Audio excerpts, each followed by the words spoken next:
Hey, welcome in. We are going to read, so this is the cart that I put together with the books that I really want to read in 2026, and I wanted to get started by actually tackling at least two of the books that are on this cart. So I figured we could start by reading the longest and the shortest with sort of a cheat because technically the longest is Will of the Many. And I'm not in the mood for Will of the Many. I know I'll probably like it. I know everyone is really loving it, but the second longest, at least just visually, is Bury Our Bones in the Midnight Soil. And that one I have been really wanting to read. And so we're gonna pretend that the Will of the Many is not here because technically Bury Our Bones in the Midnight Soil is 533 pages. And then the Will of the Many, I think it's something like 700. It's 620.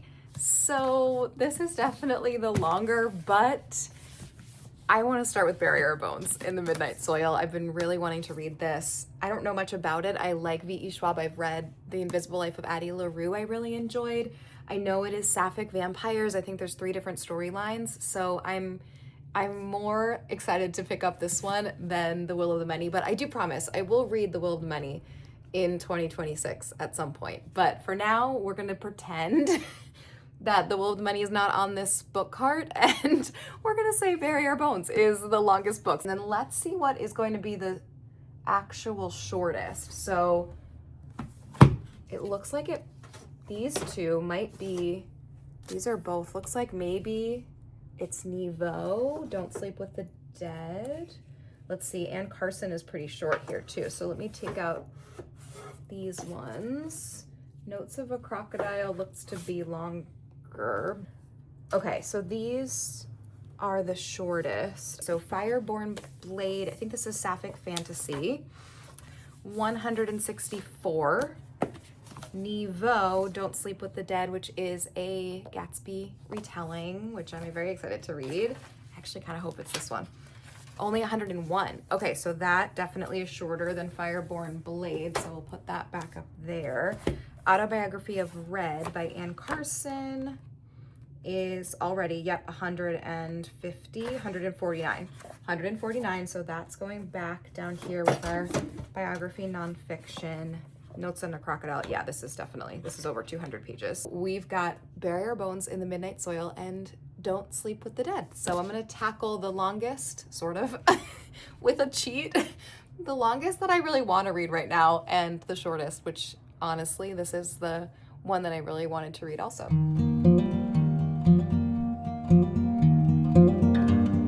Okay, let's talk. I updated you about this in another video that I did, which was just like a reading check-in, but I wanted to give you an official update here on Bury Our Bones. If you don't know what this is about, it follows 3 different timelines, women who have become vampires, and I don't think that's a spoiler. I hope that's not a spoiler, but I think most people understand or know that this is about vampires.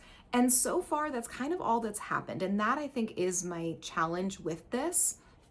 We're following Maria, who has become Sabine. We're following Alice. And then we're not even yet, and I'm halfway through. We've gotten a glimpse at Lottie, or Charlotte, who is the 3rd character that we're following, the 3rd woman in the 3rd timeline, but we really haven't. I guess I'm a little bit less than halfway done. Maria, we followed her as she was a girl, realizing that her only outcome or prospect in life was to take some control over her own decision for who she wanted to marry. And then she gets trapped in a very limiting role as a wife, and her only job is now to produce a son for her husband, and she doesn't want to have a child. She starts to find little moments to gain freedom and eventually does become friends with the woman who leads her into this vampirism. Then we are also following Alice, who is at Harvard. She is Scottish, Irish, and she is now in Boston, in Cambridge, going to Harvard, and she has a one-night stand with this girl, but then by the next morning she's gone and there's just a little note. She has not yet she's starting to piece things together, but she's sort of like, this is not real. Like, vampires are not real. This kind of storyline can't happen in real life. So storyline that we haven't yet heard of, but is on the jacket cover is about Charlotte. Now, the one night stand that Alice had is with a girl named Lottie, so we assume Charlotte and Lottie are most likely the same person. Now, here's where I'm just struggling. It just feels like not a ton has happened, and I just feel like we need more than just, oh, I'm a vampire, and oh, now I have to sustain myself as a vampire in these various ways. We maybe are to the point now where we're getting to that, and I'm gonna dive back in tonight after dinner, and hopefully we're getting a little bit more. I'm curious to see how all the storylines are going to eventually overlap with each other. But as of right now, it's really just not grabbing me. I haven't wanted to pick this up. We are almost at the end of January, and I have read 2 books plus the half of this in all of January, and that's fairly rare for me. And I do think a big part of it is because I just feel like I have to finish this and I haven't wanted to pick it up. So it's put me in a little bit of a slump. I think if I continue tonight and I, read 50 to 70 pages and I still really am not feeling it, I may DNF this, and maybe it's a book that I can come back to a little bit later, but it just, for me, it isn't worth it if it's keeping me from my joy of reading. So as much as I really do love V.E. Schwab and was so excited for the lesbian vampires, it's just not grabbing me. And again, I think every time someone has a disconnect with a book, it could just be the time. It could just be that right now this is not the book for me, and maybe another time it could absolutely be for me. I don't think it's a badly written book. I know a lot of people love this book. It was nominated for the Goodreads Choice Awards for good reason. For me, however, there's not enough plot or there's not enough characterization because, and I mentioned this in my little reading check-in video as well, I love a good plotless novel that gives you really good depth and characterization, almost character studies. This feels like I'm not getting enough plot, but I'm getting too much plot to give a really interesting depth into the characters. Something like The Invisible Life of Addie LaRue, which I read by V.E. Schwab and really loved, that was a journey, but we were so in Addie's mindset that there was no way we couldn't be in the depths of her characterization. This, I think, bouncing from character to character, having some characters change their names, having some characters be just like little moments that we haven't really gotten into yet, and having these characters come across so many different people that's been just kind of surface level in a lot of ways. I need characterization or I need a really engaging plot, and right now, this does not have either of those. I am really hopeful that that will change soon.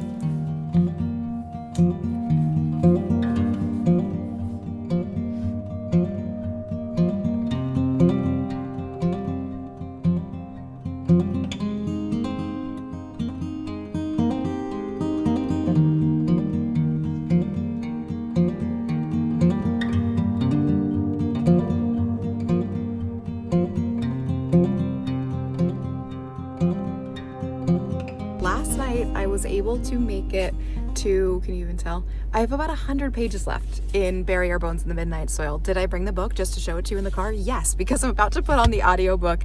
It's kind of a long drive that I have there and back, and I'm pretty sure I'll be able to finish this. So I'm gonna pop on the audiobook, we're gonna finish. It finally picked up with Charlotte's story, but here's the thing, I feel like everything that came before, or a good chunk of what came before, could have just been backstory that we didn't need as the reader.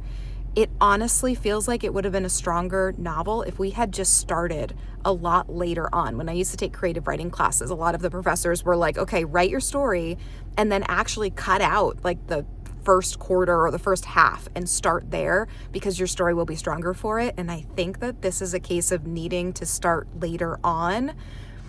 It's different from The Invisible Life of Addie LaRue, which really had this meandering, beautiful narrative that at least I really resonated with because it felt meaningful. This felt like we were just getting backstory for backstory's sake. I didn't know what the message was. There didn't seem to be a ton of characterization. I also feel like we're getting a little bit of a bait and switch with one of the characters, and they're actually turning out to be a villain. But I don't think that's what it's meant to be. That's how it's reading to me. Like there's just sudden like, oh, she's actually the villain. But I actually think the point is to try to show this deterioration into that. But looking back, I'm sort of like, I don't know that I see that full arc. So more to say later, but I've got to get driving right now. So I'm going to pop on the audiobook. We're going to finish up. Should I have DNF'd earlier? Probably. I mean, we'll see how it ends, but I don't know that I really am going to have been super glad that I kept reading. All right, I have made it 90% through.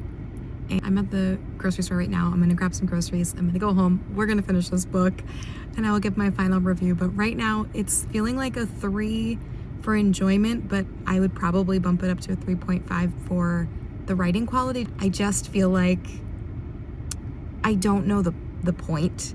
I don't know the overall artistic message. And for me, a lot of a book's merit has to do with the artistic message, and artistic message can just be entertainment as well. But I don't think this is trying to be just an entertaining book. There are some moments that are really entertaining and engaging, and there are some characters that I really like. I just think it needed a different avenue to tell this story. So, more to come on my thoughts after I finish.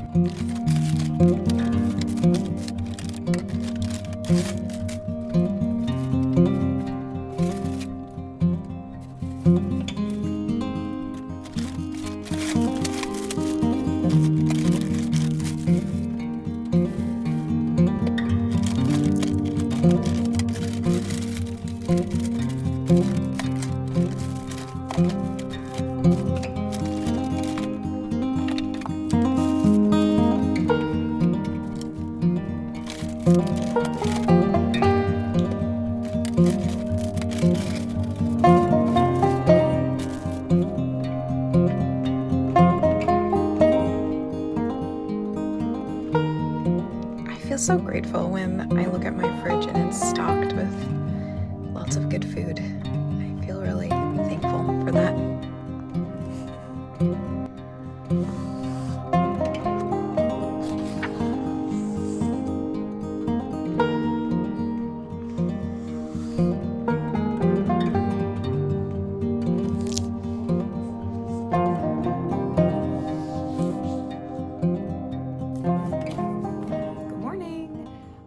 Last night finished Bury Our Bones in the Midnight Soil, and I actually did film a clip, but I was I wasn't very articulate and I looked exhausted, and I thought, okay, let me just put all my thoughts together and then come back to you this morning with fresh eyes and a clear mind. But my opinion really hasn't changed. I kind of wish I had DNF'd this. This was not the book for me. I have gone through and I've looked at a few of the reviews on Goodreads, and it does seem like there are quite a few who absolutely love this. There's a really high rating on Goodreads for this book. Those who love this are calling this a character-driven novel rather than a plot-driven novel. I do agree it's not really a plot-driven novel, but in my opinion, there's something going wrong with how the characterization is working, because for me, for something to be a deep character study, we need to either get really deep into the mindset of these characters, or we need to see the character's arc and the character's journey. I think we saw a journey as far as here are the plot points of what happened to this person in the course of becoming a vampire and learning how to grapple with that and dealing with that. But we didn't ever get really deep into the mindset.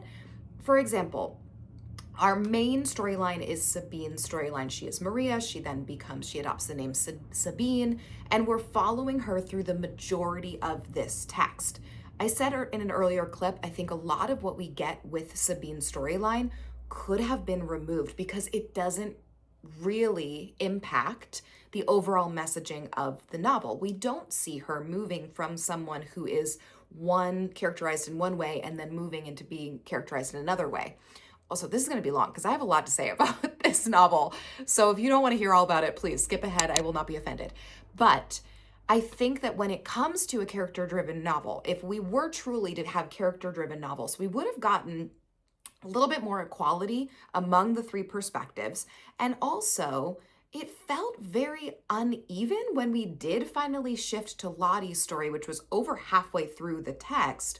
Now we got the end of Sabine's story through Lottie's perspective. And that would have been the most interesting time for us to be deep in Sabine's mind, because that is when she is devolving. So if there's any message that this novel seems to be giving, which is part of my struggle with this text, what exactly is the message that is being sent?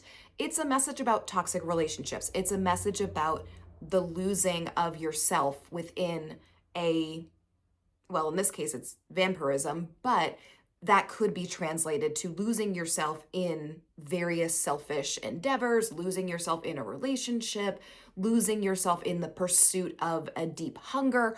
All of those are here to some extent, but when Sabine is actually losing herself, we are not in her narrative. We're hearing that from Lottie's perspective. And so we don't actually get that deep character arc and character study that would have taken us into the mindset of Sabine when she is really struggling. It felt like she was then becoming the villain, or we were meant to read her as a villain. And at that point, she became a little bit cartoony in a sense for me, because we weren't with her in that devolving into villainry. But also, maybe she was a villain all along, and I just didn't really understand that, because I felt a lot of empathy and sympathy for her in the beginning stages of her story before she became a vampire. Then from that point on, I just didn't really have any care for her. I didn't understand her motivations in a lot of ways. There was sort of this cruelty in her that I didn't love. When it came to Alice's story, we get the least amount of Alice's story. Alice is our 2019 Harvard and Boston storyline. We're getting these little snippets of something that happened back in Scotland with her sister. And I don't think the payoff for that was worth the length of time it was stretched out. We kept getting these little moments of her and her sister, little moments and all this backstory. I mean, yes, it was an emotional arc of what happened in her past, but I think many astute readers would have already known that or understood what was actually going on. We could kind of read through the context clues. Then Lottie's storyline was actually my favorite, but at a certain point, it just became so tedious. And Lottie is telling her whole arc of a story to Alice, who is like angry in this moment and like has stormed into this hotel room, and she's like demanding answers. And she keeps being like, just get to the point. And I'm like, yes, just get to the point.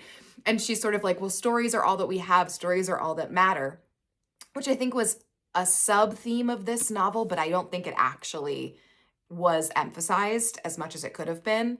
And I don't think that that really paid off. I don't think many people would leave this novel thinking, oh yeah, I read that novel and it was about how stories define us, or how stories are all that we have when it comes to humanity or non-humanity, in this case, when they become vampires. We then have an ending for Lottie that makes me think, am I supposed to rethink Lottie entirely? Because it felt, again, like a little bit of a bait and switch, but maybe that's the point, that the vampirism is devolving so much. If it is meant to be a character-driven story, the structure and the focus did not match with that mindset. Now, here's the other thing that I think that we have to mention and talk about. I love that all three of our storylines, all three of our main characters are lesbian women. I love that. That's amazing. However, this is kind of mild spoilers, so if you want to know nothing at all, please just skip ahead. They all end up miserable. None of them gain something from their arcs. So I think we do have to be a little bit careful. I'm not saying that when you have queer characters, you have to write a novel about queerness. I'm saying that when you center three queer women, if you don't say anything about queerness, you're still saying something about queerness. We cover centuries in this novel. I mean, we start in like the 1500s, I believe, and we cover centuries up through 2019. There are a couple mentions of homophobia here and there. The main one that I remember was in 1970s Italy.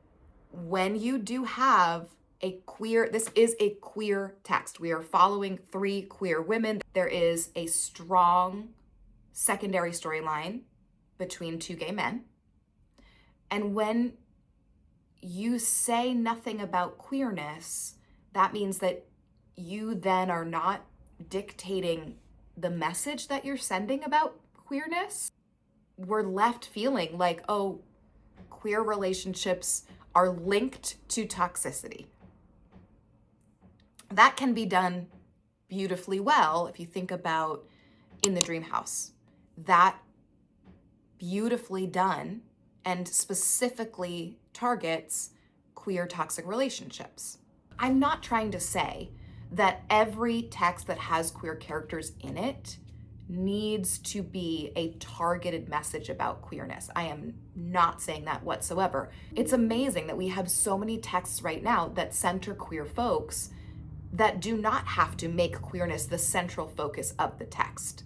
What I'm trying to say is that to have queerness be so prevalent in this text, we do have to be careful about what lasting and lingering messages are being presented in a text like this.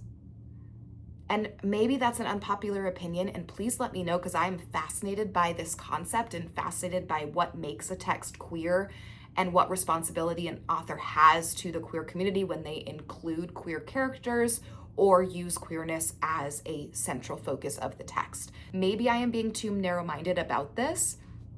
As a lesbian woman myself, I do tend to be very targeted in on the depictions of queerness in texts. I do read very carefully for this, and I do think that we do have to be careful. I have not seen queerness mentioned too much in context of reviews for this text. Now, I didn't like search for queerness or anything in the Goodreads reviews, so I'm sure there are some people who really have delved into that. But for me, it's something that we definitely have to think about. It is meant to be a slow burn, a look at toxic relationships, a look at devolving into a monster. And yet, I just don't know what message about that I meant to take away. And I didn't feel enough for the characters to want to be immersed in this story for as long as we were. So anyway, I think I need to stop talking about this one. For now, I think you understand where I'm at, and that is where we're gonna leave it.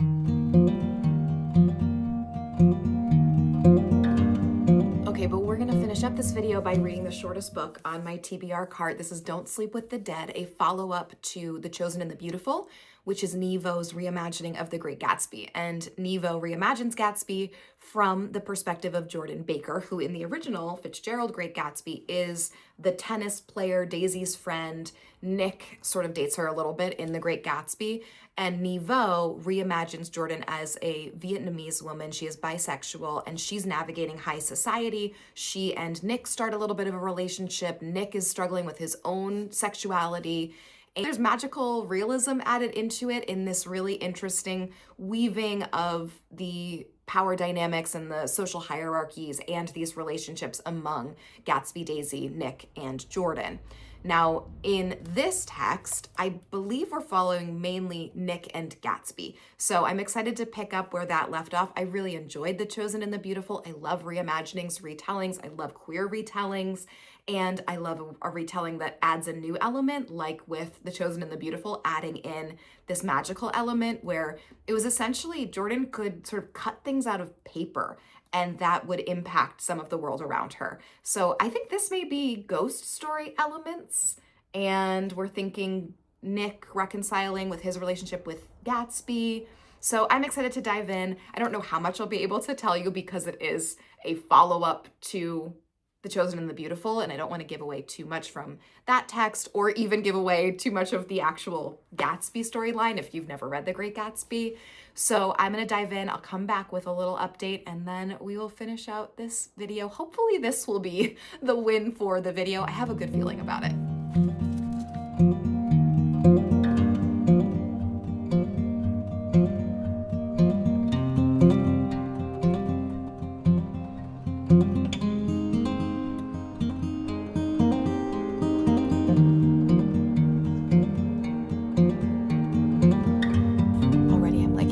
Lot.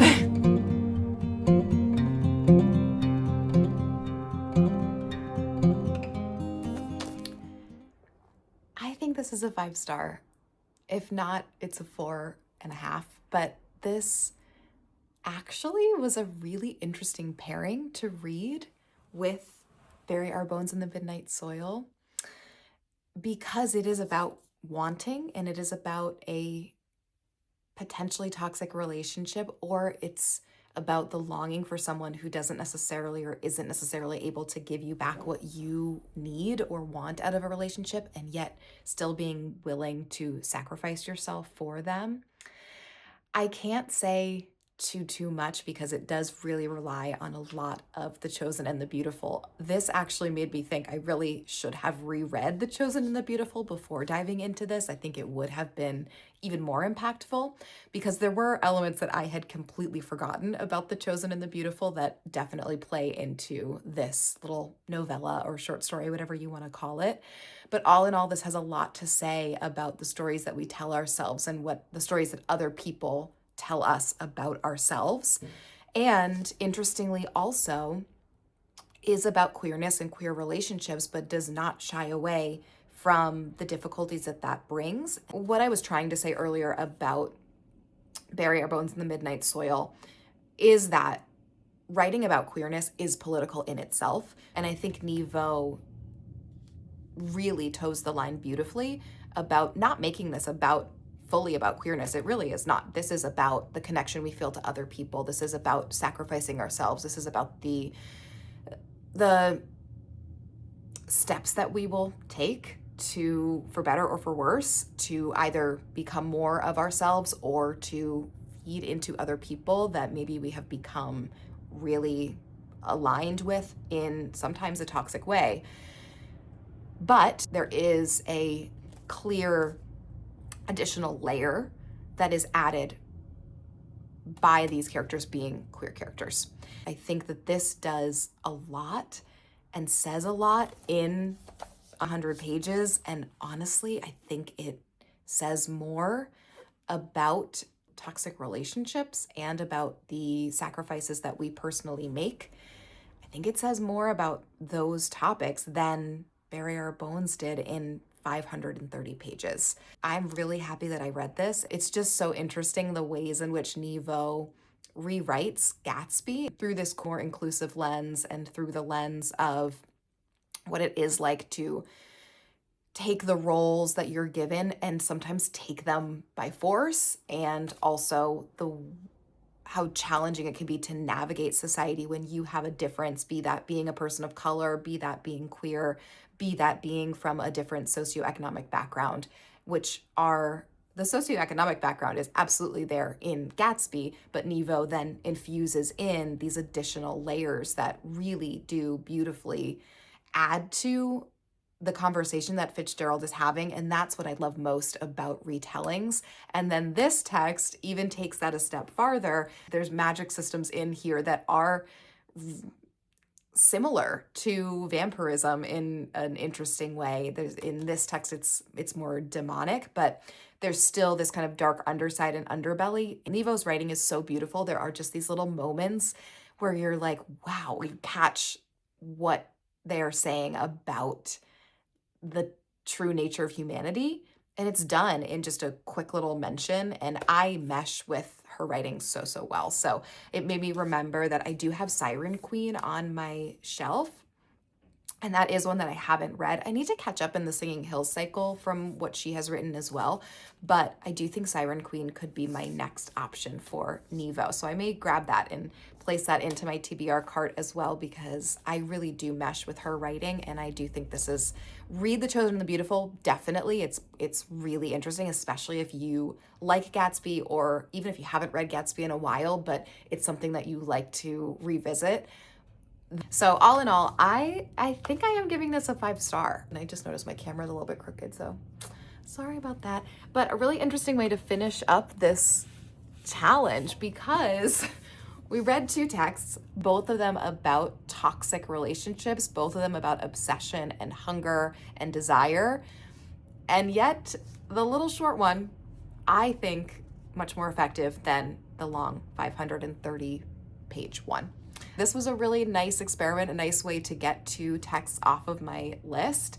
or my TBR cart. And I think next time maybe I'll take a look at the highest and lowest rated on my TBR cart. If you have other ideas, if you love to see spinner wheels, if you love to see other types of games or how I kind of read down my TBR, let me know down in the comments. And also let me know, what do you agree with from what I said? What do you disagree? Have you read either of these? Will you be picking them up? And I will see you very soon in another video. Thanks everyone. Also, I don't understand the poem in this. And I feel like normally I understand poetry or kind of repeated themes in texts quite often. That's what my degree is in, and I just don't understand the poem. I don't know. There's a lot left for me to still think about.